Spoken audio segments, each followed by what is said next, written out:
আমার তারপরে মা এবং সন্তান পরামর্শ করেছে কি করলে ভালো হয়। মা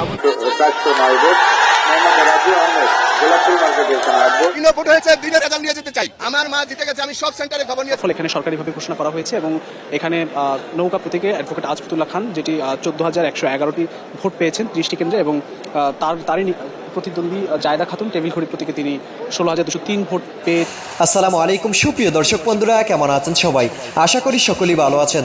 দর্শক বন্ধুরা, গাজীপুর সিটি নির্বাচনের অবশেষে ফলাফল আসতে শুরু করেছে এবং সেই ফলাফল অনুযায়ী এখন পর্যন্ত সবচেয়ে এগিয়ে রয়েছেন মেয়র জাহাঙ্গীর আলমের মা, এবং সেই সাথে অনেকটা বুঝেই যাচ্ছে আজকের জয়ী হতে চলেছেন মেয়র জাহাঙ্গীর আলম। তো দর্শক বন্ধুরা, এবং সেই সাথে কয়েকটি ভোট কেন্দ্রের ফলাফল আসতে কিছুটা দেরি হচ্ছে, আর সেই সকল বিষয় নিয়ে এমন কিছু প্রতিক্রিয়া জানিয়েছেন মেয়র জাহাঙ্গীর আলম। তো দর্শক বন্ধুরা, তাহলে কি শেষ পর্যন্ত জয়ী হতে চলেছেন মেয়র জাহাঙ্গীর আলমের মা, নাকি অন্য কোনো পন্থায় জয়ী হতে পারবে আওয়ামী লীগ? তো দর্শক বন্ধুরা, তাহলে চলুন আমরা সেই সম্পর্কে কিছু মেয়র জাহাঙ্গীর আলমের মুখ থেকে শুনে আসি, এবং সেই সাথে মেয়র জাহাঙ্গীরের সাপোর্টাররা রাস্তায় নেমে তারা র্যালি করতে শুরু করে দিয়েছে। তো দর্শক বন্ধুরা, অবশ্যই ধৈর্য সহকারে পুরো ভিডিওটি দেখবেন, তাহলে বুঝতে পারবেন শেষ পর্যন্ত কে জয়ী হতে চলেছে। নির্বাচনে ভোট শেষে চলছে গণনা। শহরের বঙ্গতাজ মিলনায়তন থেকে ঘোষণা করা হচ্ছে ফল। সেখানে আছেন সহকর্মী ফখরুল ইসলাম। বিস্তারিত জানাতে তিনি যুক্ত হচ্ছেন আমাদের সাথে।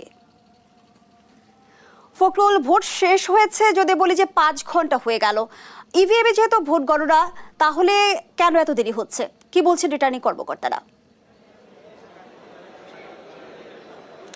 ঠিকই বলেছেন ফারনাজ জি, আসলে আমরা এর আগে বেশ কয়েকটি ইভিএমের যে নির্বাচন দেখেছি, মাঝখানে আসলে কুমিল্লা সিটি কর্পোরেশনের নির্বাচনটি খুব দ্রুতই দিয়েছে, তার আগে বেশ কয়েকটি অনেক দেরি করেছে। ইভিএমে আসলে খুব দ্রুত ফল পাওয়ারই কথা ছিল, কিন্তু সেটি আসলে এবার এখনও 5 ঘন্টা হয়ে গেছে, কিন্তু সেই ফলাফল মাত্র 30টি কেন্দ্রের ফলাফল এখানে সরকারিভাবে ঘোষণা করা হয়েছে। এবং এখানে নৌকা প্রতীকে অ্যাডভোকেট আজফতুল্লাহ খান, যেটি 14,111টি ভোট পেয়েছেন 30টি কেন্দ্রে, এবং তারই প্রতিদ্বন্দ্বী জায়দা খাতুন টেবিল ঘড়ি প্রতীকে তিনি 16,203 ভোট পেয়ে 30টি কেন্দ্রে এখন পর্যন্ত এগিয়ে রয়েছেন।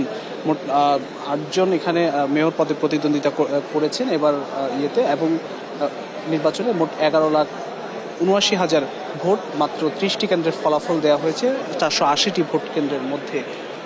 তো বলা যায় যে আসলে অনেক দেরি হয়ে যাচ্ছে, এবং সেটি আরো কতক্ষণ নাগাদ সময় লাগে। তবে আমরা একটি অনুমান করে কিছু ডিল ছুটতে চাইতেছে, রাত্রে গভীর হলে কোনো যেন কেউ ষড়যন্ত্র করে নির্বাচন কমিশনারকে এবং সরকারকে যেন বেকায়দা না ফেলতে পারে, সেই জন্য আমি এখানে অবস্থান করছি। ভোট শেষ করা হয়তো বা যারা লাইনে ছিল তারা ভোটটা দিচ্ছে, সেই হিসেবে তো রাত্রে হয়ে গেছে। আমরা চাচ্ছিলাম কি ওই বুথে যদি ডিক্লেয়ার দিয়ে দিত, এবং ইভিএম এর যে এটার পেপারটা আছে সেটা আমরা চাচ্ছি, কারণ হচ্ছে এটা হাতে লিখে দিলে এটা সবকিছু একটা স্বচ্ছতা থাক। যেহেতু নির্বাচন কমিশন এখানে বলেছে সম্মানিত কমিশনার আছেন এবং তাদের সকলের কাছে এটা সহযোগিতা চেয়েছে, আমরাও তাদেরকে সহযোগিতা করতে চাই, এবং সরকারের যারা এখানে দায়িত্ব পালন করছে তাদেরকে আমরা সবাইকে ধন্যবাদ জানাই। আমাদের যে রেজাল্টটা আমরা চেয়েছিলাম আমাদের সেন্টার ভিত্তিক দিয়ে দিতে, কিন্তু অনেক অফিসাররা বলছে কলেজ আপনারা বঙ্গতাজে দেন, রিটার্নিং অফিসারের কাছে যান। আমরা বলছি না, একটা দিবেন আপনি আমাদের যে ভোট সেন্টার সেটা, আরেকটা আমরা বঙ্গতাজে নিব। কিন্তু দেখা যাচ্ছে অনেক জায়গায় কাউন্সিলরদের ডিক্লেয়ার দেওয়া হচ্ছে, মেয়রটা দেয় নাই। এখন রাত্রে কয়টা বাজে, তাহলে আমাদেরকে সেন্টার ভিত্তিক দিবে না? সে বলছে, আশ্বস্ত করছে দিবে, কিন্তু মাঝখানে অনেকে এটা নিয়ে হয়তোবা অন্ধকারে কিছু ডিল ছুটতে চাইতেছে। রাত্রে গভীর হলে কোনো যেন কেউ ষড়যন্ত্র করে নির্বাচন কমিশনারকে এবং সরকারকে যেন বেকায়দা না ফেলতে পারে, সেই জন্য আমি এখানে অবস্থান করছি। আমাদের গাজীপুরের মানুষ সকল তাকে বলছি আপনারা যারা ভোট দিচ্ছেন আপনারা নিজেরা থাকেন, ভোটটা তো আপনাদের আমানত, আপনাদের শহর। জায়দা খাতুন এখানে একটা সংগ্রামী ভোটের জন্য, এবং আমি বলছি আমি তো আওয়ামী লীগের একজন কর্মী, একজন সমর্থক। মাননীয় প্রধানমন্ত্রী আমাকে 2018 সালে এখানে মেয়র বানিয়েছেন, ওনার সার্বিক সহযোগী, ওনারই আমি কর্মী। উনি বলেছে একটা গাজীপুর চারা গাছ লাগিয়েছে, কিন্তু অনেক ষড়যন্ত্র মিথ্যার মধ্যে আমি দীর্ঘদিন ওনার কাছে যেতে পারি নাই। আপনাদের মিডিয়ার কাছে সহযোগিতা চাই।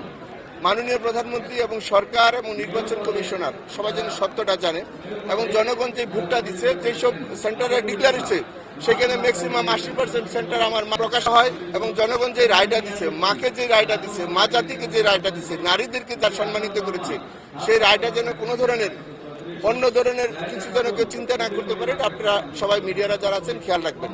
এবং আমি সর্বশেষ মাননীয় প্রধানমন্ত্রী, উনি আমার গার্জিয়ান, আমার শহরের গার্জিয়ান, দেশের গার্জিয়ান, ওনার কাছে সার্বিক সহযোগিতার মাধ্যমে সত্যটা প্রতিষ্ঠিত করতে চাই। গাজীপুরের পোলাপাইন ভাই, আমরা গাজীপুরের পোলাপাইন, আমরা গাজীপুরের পোলাপাইন, আমরা মরে যেতে রাজি ভাই, আমরা মরে যেতে রাজি, গরিবের কোনো কথা নেই ভাই।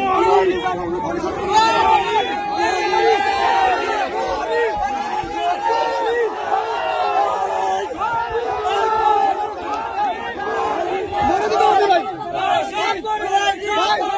ভাই মরে যেতে রাজি ভাই, সান্ডা দেবেন ভাই, এই যে ভাই সান্ডা দেবেন ভাই, মরে যেতে রাজি, এই যে ভাই ভাই মরে যেতে রাজি ভাই, আমরা গাজীপুরের পোলাপাইন ভাই, আমরা গাজীপুরের পোলাপাইন, আমরা গাজীপুরের পোলাপাইন, মরে যেতে রাজি ভাই, আমরা মরে যেতে রাজি, আমরা গাজীপুরের পোলাপাইন, মরে যেতে রাজি, মরে যাবো না ভাই, আমরা মরে যাবো না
ভাই, ইউনাইটেড মডেল একাডেমি 2 21 নৌকা 548 লাঙ্গল 30 হাত কাটা 100 টেবিল ঘড়ি 400 গোলাপ ফুল 4 ঘোড়া 6 হাতে 210 এরপরে আমাদের কেন্দ্র নাম্বার 380 জাহান পাবলিক স্কুল দলপাড়া সমাজ কল্যাণ কেন্দ্র মাস 14 নৌকা 240 লাঙ্গল 6 হাত কাটা 70 টেবিল ঘড়ি তুমি নির্বাচন না করলে আমাকে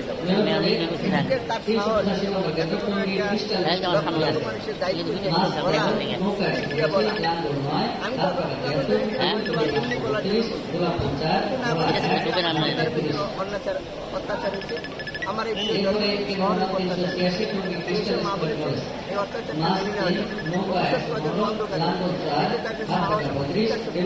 ভবিষ্যৎ এই বয়সে এসে তার সন্তান নাতি নাতি পুঁজিরা কি আছে কে কোন জায়গায় যাবে সেই চিন্তাটা করে বলেছি না আমিও করতে চাই।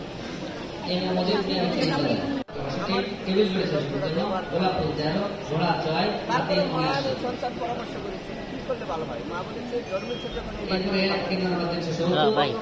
United model academy 2